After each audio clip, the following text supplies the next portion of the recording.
Comment les coupures d'eau peuvent vous rendre millionnaire? Avant toute chose, je tiens à vous dire que tout problème est une opportunité d'affaires. J'aime être pratique. J'invite tous ceux qui sont dans les grandes villes, notamment les capitales de pays, à saisir cette opportunité d'affaires.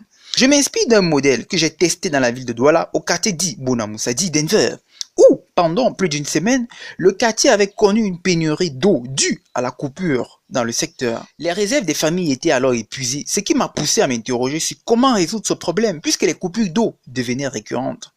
J'ai commencé à étudier la question jusqu'au jour où j'arrive chez un ami habitant l'un des immeubles du dit quartier et qui me raconta, je cite, « Gare, depuis 2 jours, je n'arrive pas à aller au sel chez nous de peur de gaspiller de l'eau qui pourrait servir à se laver et à préparer. » Je lui rétorquai ceci. « Et comment faites-vous donc ?»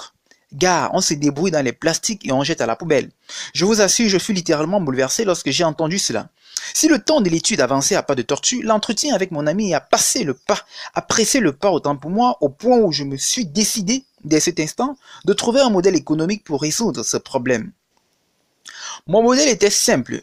Chercher des contenants de réserve d'eau, c'est-à-dire des cuves et des fûts, etc., que je devais mettre à disposition des ménages. Il fallait étudier le besoin en quantité d'eau par ménage, c'est-à-dire savoir exactement de combien de litres d'eau un ménage peut avoir par jour.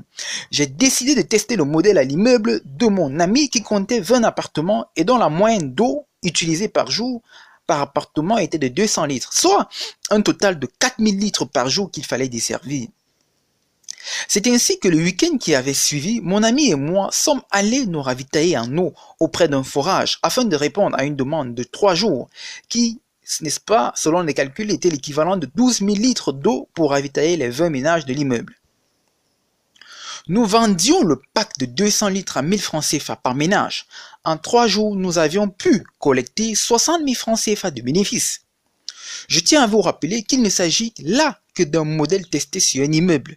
Le week-end qui suivait, nous avons développé nos infrastructures afin de répondre à une demande plus forte. Nous avons ainsi couvert 4 immeubles et par week-end, on gagnait en moyenne 250 000 francs CFA. Le mois ayant 4 week-ends, on s'est retrouvé avec le million pour le mois comme les blagues. Les amis, voyez en chaque problème des opportunités.